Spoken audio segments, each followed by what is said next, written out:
Ça reste encore un peu confidentiel, mais il y a un certain nombre d'acteurs majeurs dans l'écosystème du digital qui aujourd'hui souhaitent quand même arriver à offrir des offres qui vont permettre aux retailers d'aller vers cette personnalisation et d'aller vers cette surexposition de la donnée promotionnelle. Pourquoi ? Pour une raison très très simple, c'est que les acteurs, alors c'est toujours les mêmes, Google et Meta, mais d'autres, ont bien compris qu'il allait y avoir un shift de budget entre l'argent qui était investi historiquement dans le catalogue papier et dans la distribution en boîte aux lettres pour aller vers ces médias digitaux. Donc quand il y a un shift de budget, il faut aussi qu'il y ait un shift aussi d'offres. Bienvenue sur Marketing Stories. Je suis Thibaut Renouf, le CEO de Partout, une société tech qui accompagne les retailers dans tous leurs enjeux de visibilité locale et de réputation. On a lancé ce podcast pour vous partager régulièrement les parcours inspirants de personnalités du monde du retail. On parlera notamment de leur parcours, leurs challenges et leur réussite sur des problématiques à la fois marketing et digital. Juste avant de lancer cet épisode, on compte sur vous pour vous abonner, nous laisser un avis et en parler autour de vous. Chez Partout, on est curieux et passionné et c'est pour ça qu'on a lancé Marketing Stories. Bon épisode.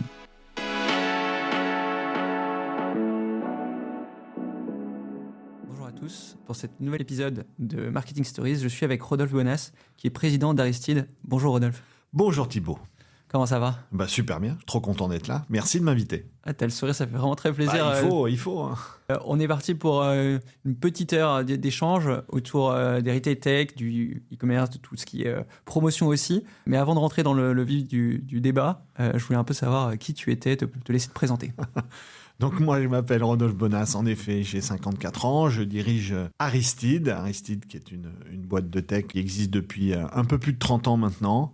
Je suis rentré dans la maison il y a un peu moins de 20 ans, donc ça fait un moment. Et sinon, je suis un homme qui a traversé un peu toutes les grandes étapes du marketing, que ce soit les premières mégabases de données comportementales jusqu'au digital. J'ai vécu la bulle Internet, je l'ai vu gonfler et puis je l'ai vu exploser. Et donc me voilà maintenant à la tête d'Aristide. Est-ce que tu peux peut-être, pour les auditeurs et ceux qui nous écoutent, expliquer ce que fait Aristide ? Oui. De manière générale, puis un peu plus dans le détail pour qu'on comprenne bien. Alors en fait, je vais faire un tout petit peu d'histoire. Aristide est né il y a donc un peu plus de 30 ans, sur un positionnement assez simple, c'est faire de la communication commerciale pour le compte des retailers. Donc il y a une trentaine d'années, c'était pas bien compliqué le dispositif, puisque la communication commerciale, c'était mettre en avant les promotions commerciales des retailers, et il y avait un seul et unique média qui était le catalogue papier qu'on mettait dans les boîtes aux lettres. Donc la boîte, historiquement, est une boîte qui finalement fabriquait les catalogues qu'on trouvait dans nos boîtes aux lettres. Alors quand je dis fabriquer, la boîte ne les imprimait pas, mais en vente, elle fabriquait tout ce qui se passait avant l'impression, ce qu'on appelle le métier du pré-presse. Et moi, je suis rentré dans cette boîte en 2006.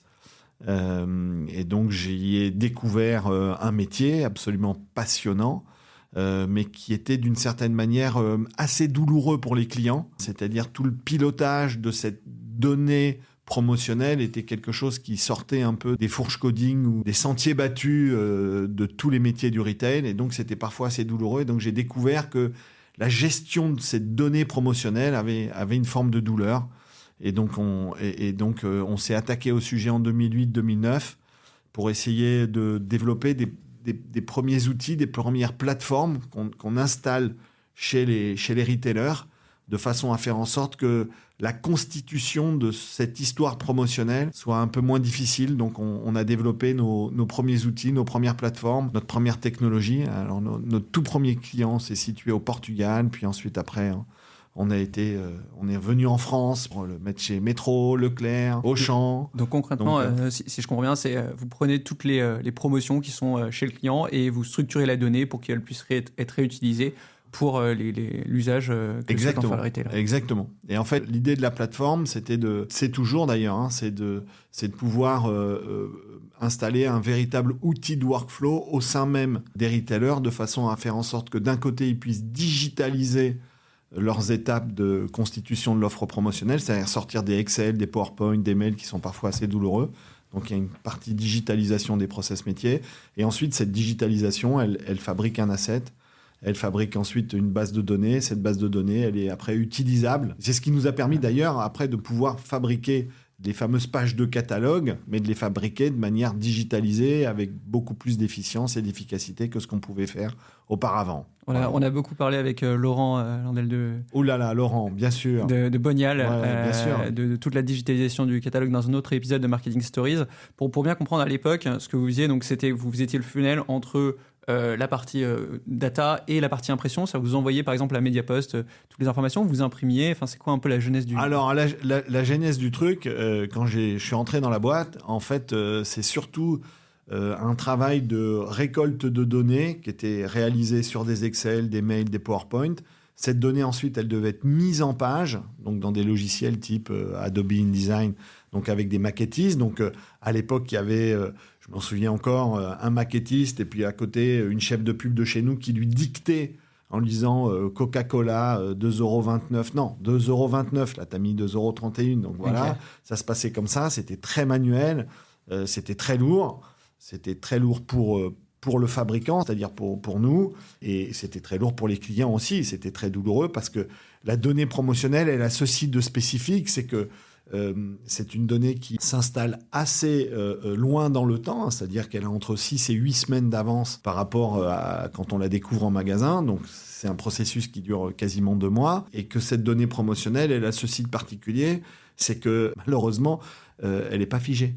Hein, c'est-à-dire que quand on la décide 2 mois avant, bien entre il y a 2 mois et le jour où on va le mettre en magasin, elle va peut-être changer 5, 6 ou 7 fois. Et c'est ces processus très itératifs de maintien finalement d'une donnée à jour qui sont parfois très douloureux pour les clients. Donc nous, avec les outils et la technologie qu'on a développés, on permet de simplifier lourdement et significativement alléger la charge mentale du retailer et surtout améliorer les process et l'efficience au sein des retailers. Ce qui est assez incroyable, c'est que tu le disais, 20 ans dans le métier, tu as pu voir les retailers se transformer et c'est ce qui va nous intéresser, je pense, aujourd'hui, c'est de comprendre comment surtout, les retailers se sont transformés et comment la promotion s'est transformée. Juste avant ça, un micro-point sur Aristide, parce que c'est une boîte que j'ai appris à découvrir tardivement et qui est assez exceptionnelle. Est-ce que tu peux nous dire quelques métriques, c'est qui vous accompagnez, quels sont les retailers ou le nombre de retailers?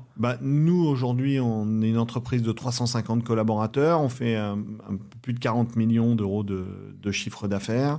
On travaille avec tous les gros retailers de l'alimentaire, donc on a à peu près 80% de part de marché dans l'alimentaire, ce qui est le gros de la promotion commerciale, parce qu'ils ont une fréquence et puis une densité d'offres hebdomadaires qui est quand même très très lourde. Et pour donner un métrique, on pilote pour le compte de tiers à peu près 40-45 milliards d'euros de chiffre d'affaires promotionnel. Okay. C'est des centaines de milliers de données, voire de millions de données promotionnelles qui sont gérées au travers des outils. Et pour donner quelques métriques encore, parce que cette donnée, après, elle est utilisée pour pouvoir fabriquer les fichiers ou les données qui vont être utilisées, par exemple, comme par des entreprises comme Bonial. Laurent Landel, en particulier, et ses équipes utilisent une partie de nos flux. Et donc, du coup, là, c'est des millions et des millions d'assets qui sont fabriqués par semaine, je parle bien. Et là, tu as parlé beaucoup du food retail. Est-ce que vous avez une expansion dans les autres secteurs? Si on a des gens qui nous écoutent dans d'autres secteurs? Oui, on est présent, bien sûr, dans le domaine du bricolage, en particulier, au domaine aussi de la déco, de l'aménagement. On est aussi présent. Notre plus vieux client, c'est Metro, Cash & Carry, qui n'est plus Cash & Carry, Metro, qui est une fameuse entreprise dédiée aux professions de l'alimentaire, la restauration particulièrement. Et on est très fiers de les avoir depuis plus de 33 ans comme clients. Une belle histoire. Voilà. Est-ce que tu peux nous raconter un peu l'évolution d'Aristide et comment vous êtes transformé? Bien, en fait, si tu veux, pour éclairer le point de passage, je pense qu'en 2007-2008, quand on a pris conscience de cette douleur dont je parlais tout à l'heure, des difficultés que les retailers pouvaient rencontrer, on s'est particulièrement attaché à ce métier du retail. C'est-à-dire qu'on s'est intéressé à ce qui se passait entre les acheteurs, les marketeurs, les gens de la com, les tiers, les partenaires, pour essayer vraiment de s'intéresser vraiment en micro-détail sur les tâches et les endroits qui leur posaient grandes difficultés. Et donc, ça n'a pas été un parcours si simple que ça, parce que en fait, des plateformes, on en a eu 3, les unes derrière les autres. Une qu'on a installée au Portugal, puis après cette même plateforme, on a essayé d'installer en France, puis ça a été plus douloureux, donc on en a refabriqué une, puis après ensuite, on a gagné un autre client en France, on en a refabriqué une, et c'est la 3e et dernière version, donc quand parfois vous avez une version de votre soft qui a du mal, surtout n'abandonnez pas, il faut attendre peut-être 2 ou 3 fois pour que ça fonctionne, et c'est vraiment la 3e version qui a fabriqué le corps générique et le corps socle du dispositif technologique d'Aristide qui s'appelle OmniPublish. Ok. Et si je comprends bien, donc là, les personnes du marketing, etc., vont avoir une plateforme collaborative sur laquelle ils vont pouvoir rentrer les prix, les promotions, Exactement. les visuels, Exactement. les assets de marque. Toutes les données. Et ensuite, vous avez des partenaires de flux sur lesquels vous allez diffuser ces promotions. Est-ce que tu peux nous expliquer la transformation de cette partie-là, c'est-à-dire la partie diffuseur? C'est-à-dire qu'avant, on allait diffuser sur le papier et maintenant, on diffuse sur quoi? Alors, justement, juste avant de répondre à ta question, ce qu'il faut voir, c'est que dans la tech que l'on intègre, on intègre en effet ce dispositif de workflow que tu viens d'évoquer. On intègre bien sûr le dispositif de hub, c'est-à-dire de mise à disposition d'une donnée structurée issue de ce workflow. Et on intègre aussi une prestation qui est une prestation de fabrication des assets qui sont présentés finalement aux clients. Donc on continue à fabriquer, entre guillemets, des pages de catalogue, des PLV qu'on va trouver dans les magasins, mais on fabrique beaucoup de displays, de vidéos. Ok, donc des producteurs de contenu aussi. Exactement, on produit le contenu issu du dispositif. On peut le mettre à disposition, soit totalement fini, c'est-à-dire ce contenu peut être, livré et utilisable tout de suite, soit semi-fini, soit de manière plus brute. Donc voilà, Donc ça c'est pour expliquer un peu le sujet. Alors maintenant pour éclairer un peu le grand changement, bien sûr, le marché français est un marché dans le monde du retail, assez en avance, au niveau quasiment mondial, très prospectif. Il est très observé par l'ensemble des retailers à travers le monde parce qu'il est en avance. Et sur l'aspect promotionnel, il est en avance à 2 titres. Le premier, c'est que d'un côté, il est confronté à une évolution du cadre législatif où on voit bien que finalement l'État, le gouvernement a décidé d'essayer de voir les choses un peu autrement. Donc c'est la raison pour laquelle on a le fameux dispositif WePub qui a embarqué nos retailers, on va en parler, c'est particulièrement intéressant de voir. On a fait tout un épisode aussi avec Romain en fond, côté Cora, qui nous a parlé de ce sujet, la fin des catalogues, etc. Ouais. Donc ça, c'est un premier sujet. Puis un deuxième élément aussi, c'est l'augmentation du prix de la pâte à papier. Ouais. Et donc du coup, finalement, les retailers qui depuis 40, 50 ans avaient ce média historique en boîte aux lettres qui est extrêmement performant, et on va rentrer dans le détail. Pourquoi est-ce que ce média était très très performant, et il est toujours très performant? Et bien tout d'un coup, la chaîne de valeur s'est vue disruptée, et donc du coup, des alternatives ont été obligées de se mettre en œuvre. Alors, pour bien comprendre les alternatives qui sont devant nous, qui sont de plus en plus utilisées, ce qu'il faut bien comprendre, c'est pourquoi est-ce que le média papier était si efficace. On se dit, mais... Si on veut le remplacer, il faut comprendre à quoi il sert. Exactement. Si on veut le remplacer, il faut savoir comment ça fonctionnait. Et en fait, ce qu'il faut comprendre, c'est qu'un catalogue papier, ça a plusieurs vertus. La première, c'est que finalement, c'est un média dans lequel on est capable de mettre en perspective entre 200, 300, 400 offres promotionnelles dans un dispositif de consultation qui est très court. C'est-à-dire qu'en fait, entre 3 et 5 minutes après, la cible a visualisé les 500 offres. Elle les a partenues, bien sûr, mais elle a pu balayer de manière très efficace 500 offres dans un temps très court. Ça, c'est pas évident. Et puis le deuxième élément, qui est quand même spécifique, c'est que du coup, la mise en exposition, la mise en image de ces 500 offres permet au consommateur de retenir les 2 ou 3 qui vont lui permettre de dire « Ah, là, j'ai vu le Coca, le Nutella, la Côte de Porc, elle est en promo et il faut aller l'acheter chez Leclerc, Carrefour, Intermarché, Auchan, Lidl et autres. » Je ne vais pas arriver à tous les citer, mais on pense à tous nos clients. Et donc, c'est ça la force du catalogue. Et donc, ça veut dire que par rapport à ta question, les alternatives qui vont se présenter demain, c'est-à-dire porter cette efficience dans le monde du digital, va nécessiter de répondre à plusieurs critères. Le premier, c'est qu'il va falloir que la promotion commerciale, elle puisse avoir un dispositif d'exposition qui soit démultiplié par rapport à ce qu'on connaît aujourd'hui. C'est-à-dire qu'il va falloir qu'elle envahisse l'ensemble des parcours digitaux des consommateurs, mais de manière très massive. C'est-à-dire qu'il va falloir qu'on soit multi-interpellé dans les réseaux sociaux, sur YouTube, sur Way, dans tous les endroits possibles et imaginables pour pouvoir arriver à pousser de la promotion commerciale. Puis le deuxième levier, il va falloir utiliser ce que le digital nous permet de faire, c'est-à-dire d'associer à la fois une surexposition de l'offre et en même temps un dispositif de personnalisation. Pourquoi ? Parce qu'aujourd'hui, et ça... Ça, c'est un changement majeur. C'est radical. C'est-à-dire que c'est un dispositif et ce sont des éléments qui sont très disruptifs sur le marché de la mise en avant de la promotion commerciale. Pourquoi ? Parce qu'il va falloir que ça embarque à la fois le retailer en tant que tel, mais aussi que ça embarque bien évidemment les acteurs de cet écosystème et plus particulièrement les médiatiseurs, les Google et les Meta pour ne citer qu'eux, mais d'autres aussi acteurs. tu parlais tout à l'heure de Bonial, mais Bonial en est un exemple aussi. C'est-à-dire que c'est vraiment un et le acteur retail média aussi. Et le retail média, et l'ensemble de l'écosystème doit tenir compte du fait que la promotion commerciale doit carrément envahir l'ensemble des parcours clients à tous les niveaux, que ce soit dans les environnements digitaux des marques, mais aussi, bien sûr, dans tous les environnements de médiatisation de cette offre commerciale. Moi, ça me fait penser à la partie cookie tiers, etc. Et au sujet des data, mais je te laisse continuer. Non. Juste rebondir par rapport à cet élément-là, je donnais un élément et un métrique. C'est la raison pour laquelle il va falloir changer, il faut continuer à changer les usages. Un catalogue, je le disais tout à l'heure, physique en boîte aux lettres, va être consulté, va mettre à peu près entre 3 minutes 30 et 4 minutes 30 à être lu, et on va pouvoir balayer à peu près les 500 offres dont je parlais, avec 2 points forts. La première de couverture que l'on connaît, qui est l'élément interpellant, et puis la dernière de couverture, qui est aussi un élément super puissant dans le catalogue papier.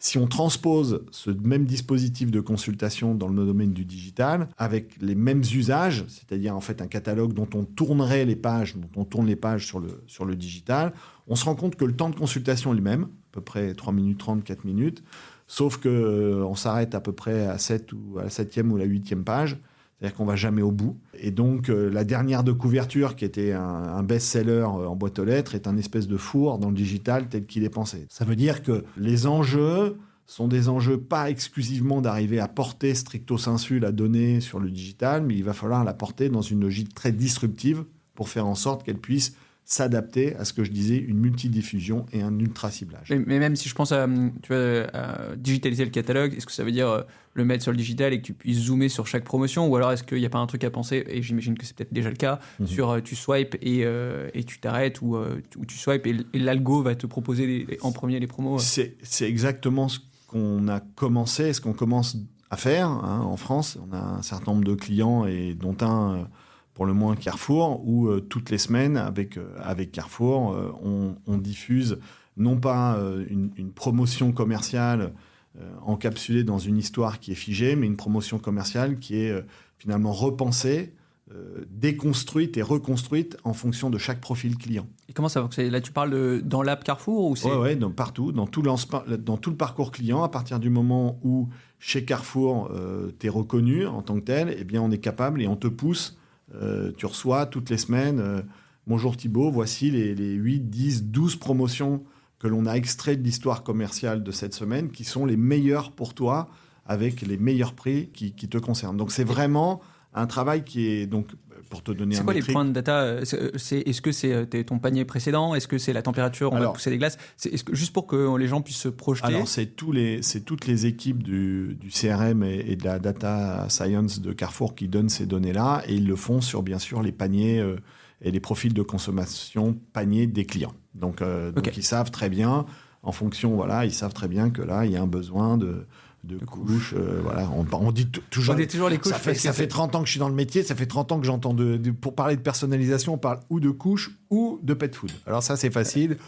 Alors quand on pousse un peu plus loin, qu'on va dans le bricolage, on parle de personnalisation, on va dire ah là là, la tondeuse, on la vend pas. Voilà, le barbecue. On les vend pas quand on habite en immeuble. Et donc, cette data, ça c'est une question aussi que je me pose, c'est cette data, elle est propriétaire du retailer. Est-ce que vous, le fait que vous ayez une visibilité sur les promotions d'un nombre, tu disais 80% du food retail, est-ce que vous, en tant qu'Aristide, vous détenez des data qui vous permettent justement d'apporter de la valeur au retailer ? Alors nous, la valeur que l'on apporte au retailer, elle est dédiée au retailer.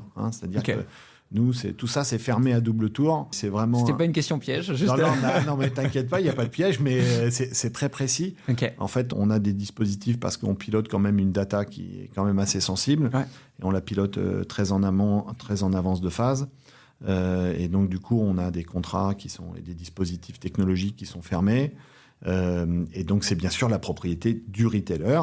En revanche, bien sûr, le retailer, c'est le cas, ça arrive très, très souvent, nous interpelle en disant voilà, j'ai trouvé un partenaire, j'aimerais monter un dispositif, est-ce que vous pouvez ouvrir les tuyaux ? Donc, on ouvre les tuyaux, on teste le dispositif, s'il est bon, on laisse les tuyaux ouverts et c'est le retailer qui décide. Parce que là, on a un intérêt de la data, comme tu le disais, qui provient du retailer, c'est-à-dire les clients, ce qu'ils ont acheté dans le passé, etc.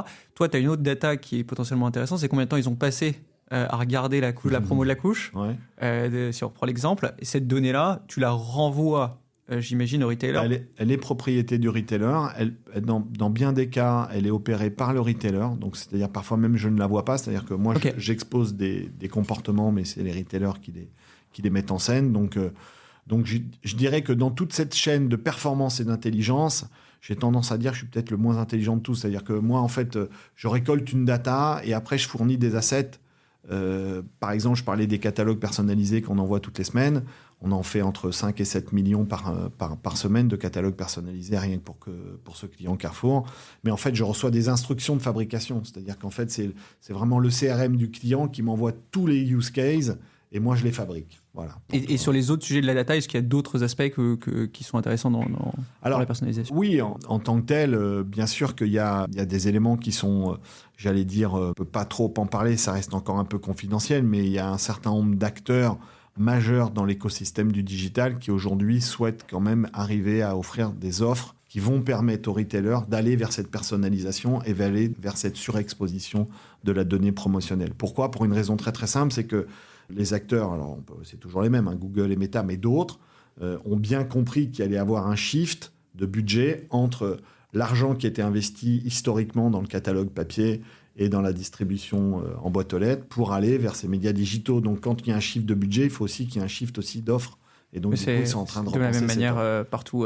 On regarde ça parce qu'on voit que les budgets, les gens ont des enveloppes budgétaires qui sont assez élevées sur le papier et qui se disent comment j'expose un maximum de catalogues pour compenser le budget que j'ai toujours, mais l'exposition que je n'ai plus sur des catalogues. Et le split, donc on a parlé un peu de l'app mobile, on a parlé de Bonial. C'est quoi les autres splits ? Parce qu'il y a WhatsApp, il y a le conversationnel aussi, qui est un sujet potentiellement. Oui, c'est très clair.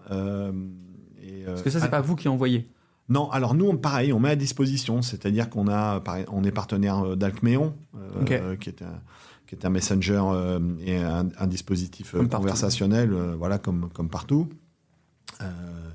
Et donc, du coup, c'est le même dispositif. C'est-à-dire que nous, on met à disposition dans des parcours clients qui sont identifiés. Si on nous dit, là, ça serait bien de pouvoir activer le dispositif, eh bien, on le met à disposition.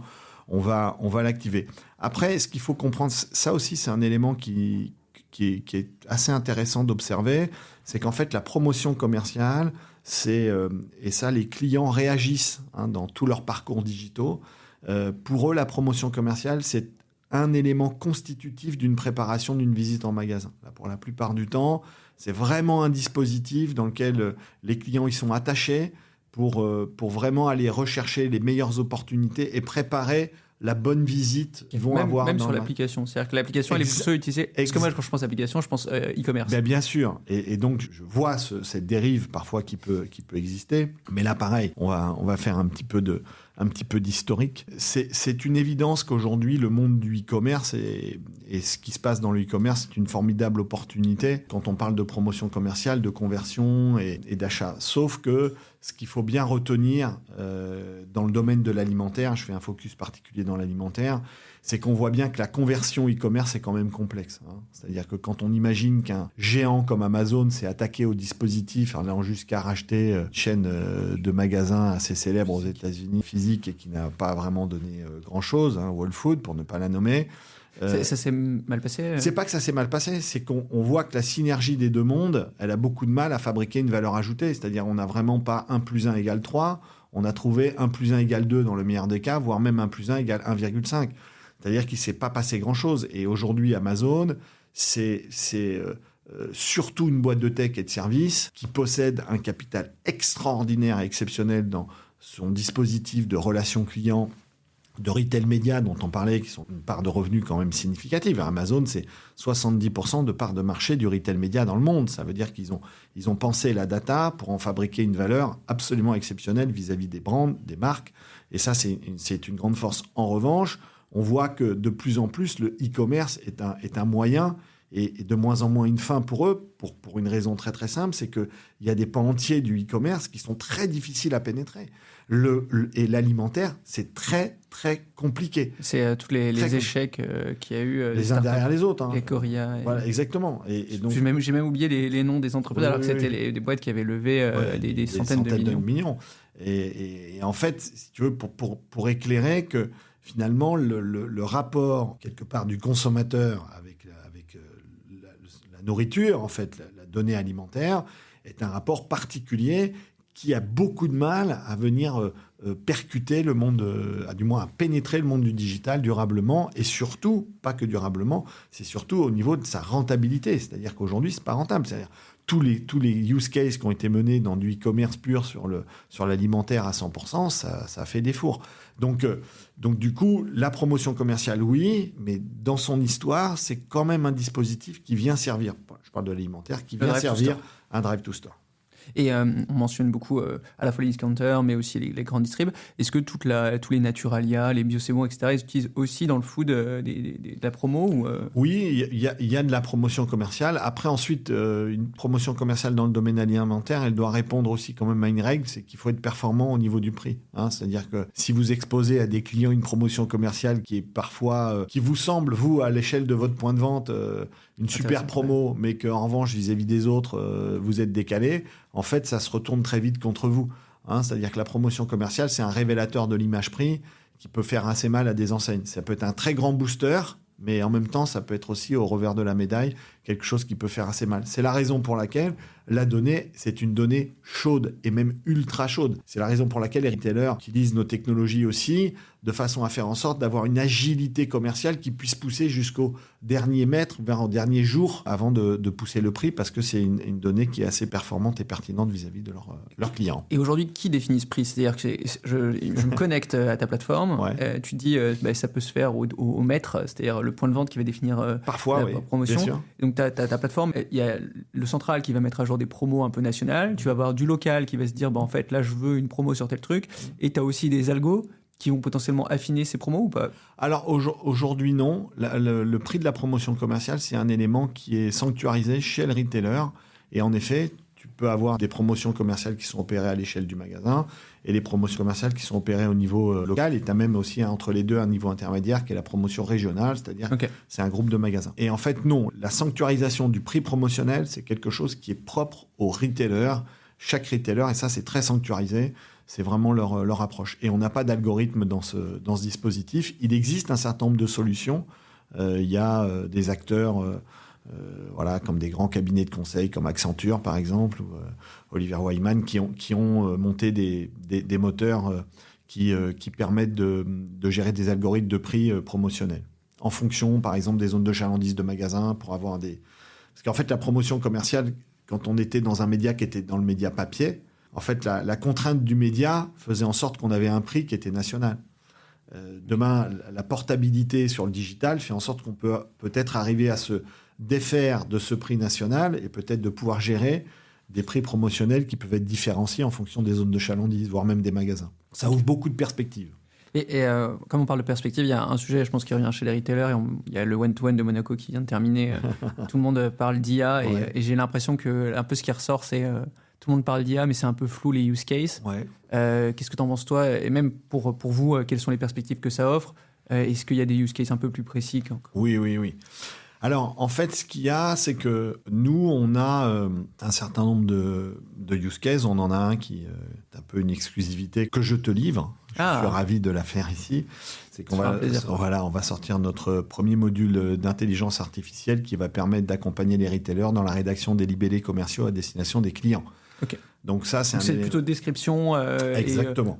C'est-à-dire, ça a l'air de rien, mais c'est un gros travail. Lorsque tu as une fréquence, je parlais tout à l'heure que tu as 500 ou 600 produits par semaine, raconter l'histoire de 500 ou 600 produits à chaque fois, qui est souvent la même. Alors, on avait historiquement des algorithmes qui nous permettent de récupérer un certain nombre de données, mais là, on va utiliser l'intelligence artificielle pour arriver à valider cette donnée, ce qui est déjà un point hyper positif, et puis surtout pouvoir gérer la donnée des nouveaux produits entrants pour éviter de la refaire. Et donc, en fait, on a un moteur d'IA qui valide les données historiques et qui donne un niveau de confiance, en fait, sur le libellé commercial, et qui évite de le ressaisir et de le refabriquer, et ensuite sur les nouveaux produits qui permet d'en générer un from scratch. Donc tu as à la fois un truc qui est analysé qui va dire celui-là, il n'y a pas besoin de le refaire, et un autre qui va dire s'il y a besoin de le refaire, appuie sur cette petite baguette magique. Alors pas forcément, en fait il le refait et il te dit je l'ai refait, je l'ai fait par l'IA, est-ce que tu peux le regarder ? Tu as quand même une validation. Voilà, exactement. Voilà, ça c'est le premier élément.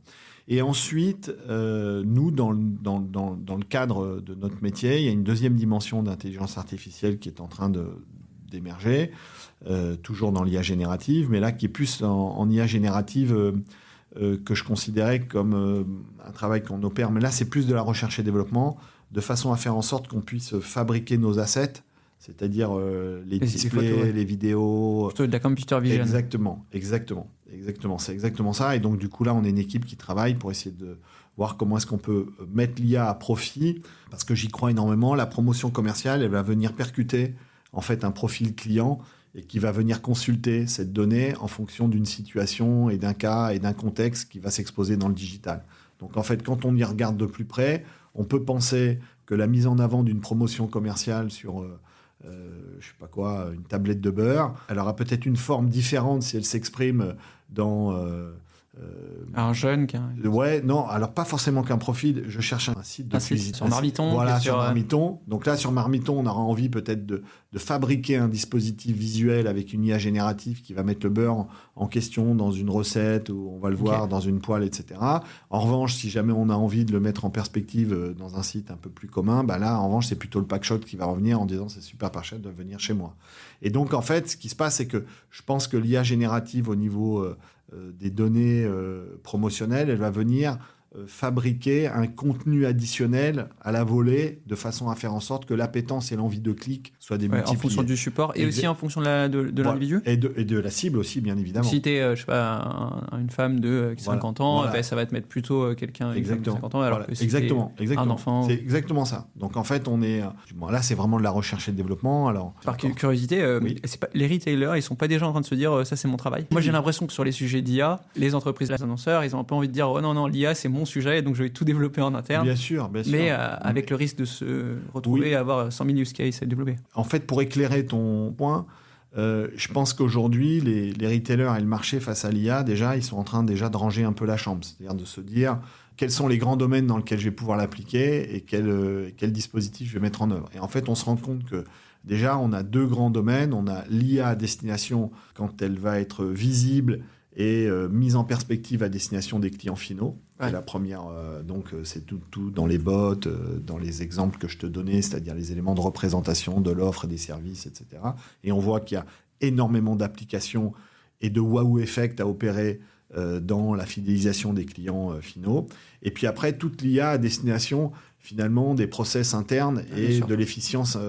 Et là, quand on y regarde de plus près, on se rend compte que le champ des possibles est absolument démentiel. C'est-à-dire que lorsqu'on s'intéresse à la problématique de logistique, lorsqu'on s'intéresse à la problématique d'efficience dans l'ensemble des process en magasin, l'IA, c'est un truc de malade. Hein. Et donc, c'est même sans fin. Et donc, je pense qu'aujourd'hui, les retailers, ils sont vraiment focusés sur déjà bien ranger la chambre, bien structurer les projets. Donc, nous, je pense que si on vient avec des solutions qui sont déjà pré-packagées, dans la mesure où on est quand même assez partenaire et bien installé auprès d'eux et qui savent qu'on est full retail, je pense qu'on a une chance d'arriver à continuer à les accompagner. Et c'est pour ça qu'il y a un peu des acteurs qui spécialisent, qui se lancent sur des produits pur IA en disant moi je vais lancer une startup sur l'IA et la problématique que je vois sur ça, c'est que pour un retailer, il va surtout regarder ses acteurs, ses partenaires existants et se dire mais comment ce partenaire existant qui gère déjà toute ma donnée promotionnelle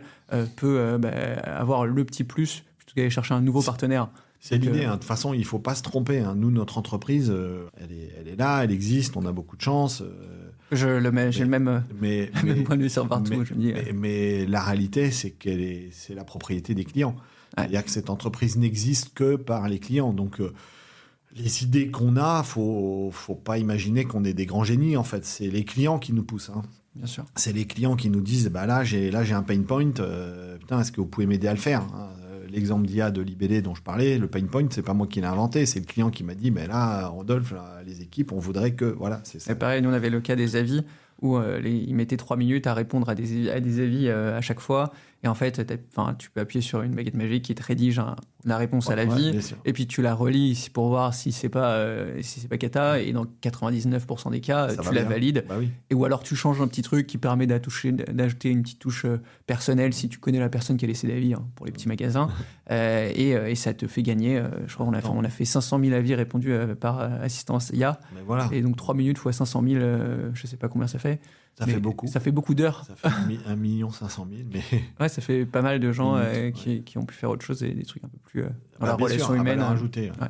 D'ailleurs, dans le rapport, j'invite tous ceux qui t'écoutent à lire le fameux rapport sur l'IA qui est sorti par le gouvernement. Et dans le rapport qui est sorti, parce que c'est à la fois très, très générique et très pédagogique et très didactique, on apprend plein de trucs.